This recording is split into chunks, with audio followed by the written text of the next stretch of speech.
What's up, everybody? Seth here for IGN Access at PAX East in Boston, the home for indie games, tabletop games, meetups, and so much more. If you know anything about me, you know I love retro games. I'm an old man. I love old things. I am here at the Atari booth right now to check out some new spins on these old games. Let's check it out right now.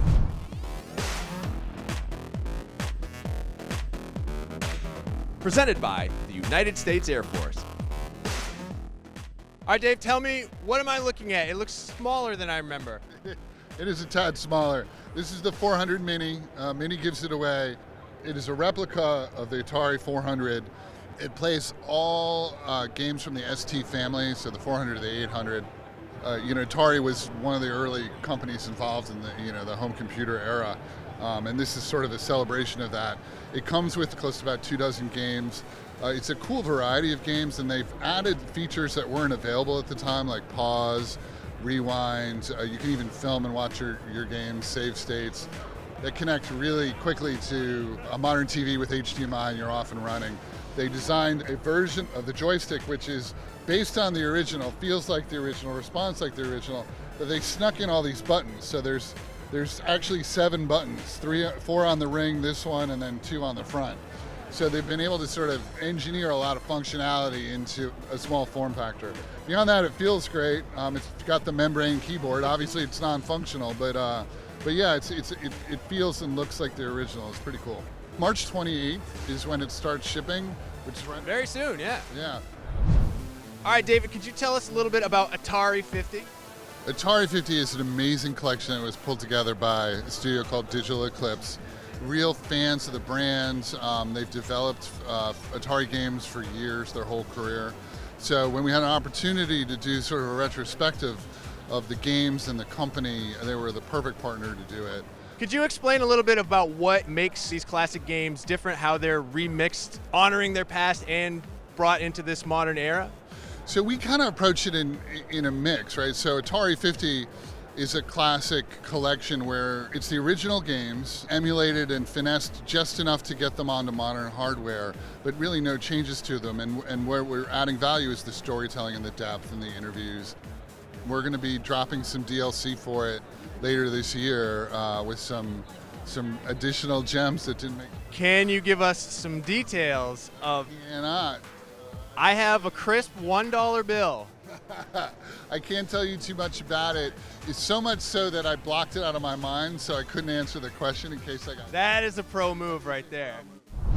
All right, I am here with Jason. Jason, you are a producer on Lunar Lander Beyond. Would you please tell us a little bit about Lunar Lander Beyond and maybe a little bit of the history of what the game is? Lunar Lander is a classic Atari arcade game, and it is notorious for being incredibly difficult. You are running out of fuel, and you have to land on these tiny landing pads, and it is so unforgiving. If you don't land perfectly, right on track, then you will explode and die. This is not like that in the sense that we keep things a little bit more straightforward for players. They added a stabilizer, which is the first pickup you get in the game. So if you feel like you're flying off course, hit the stabilizer button. It's going to slow you down, stabilize yourself, get you back on course. So one of the most important things, right? They added the stress system to the game. So as you fly poorly, your stress will rise. And if your stress gets too high, you will start to hallucinate in the game and see stuff that may or may not be there.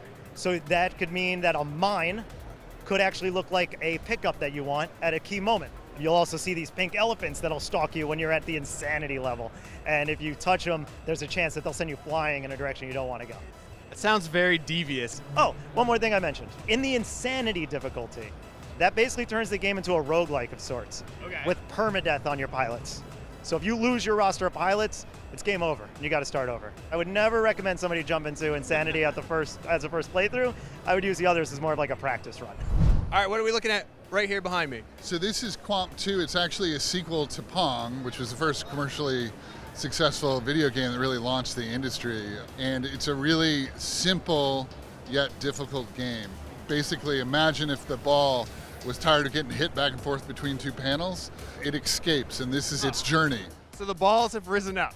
Yeah, it's done. It's done getting hit and around, and it's a really simple 2-button game, but it's devilishly complex.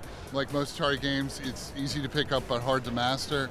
done by a studio out of St. Louis called Graphite Labs. They're amazing at this kind of puzzle platformer, and people seem to really be captivated by this idea that 50 years later we did a sequel to Pong.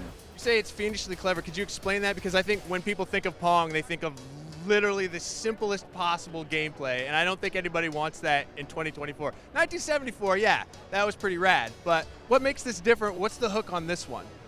Well, it's still, the mechanics are simple, right? You're still basically changing direction. We've added the ability to speed up. That was a huge innovation, a second button. That's a 100% increase in buttons from the original. 100% increase. But you have to think ahead, and the ball, you can't stop. So you're in constant motion, so you're always thinking ahead, trying to figure out how to get past these traps. You keep getting introduced to new types of obstacles. And Graphite makes games that get tough. So the boss battles, you'll do a run of like 8 levels where you learn how to get past different obstacles, and then you'll play a boss battle where it's going to throw all of them at you at once, and it's fun. It's a lot of fun. It gets you sweating. And this is out right now. Can people play this? This is out right now on PC and all consoles. Very playable. It's been out for a couple of months. There you have it, Atari nerds. We got some brand new consoles. We got brand new games. I am in love with Lunar Lander Beyond. I want to know what games you're excited for. Let us know in the comments. For everything PAX East, keep it locked to IGN. You just have to keep it locked.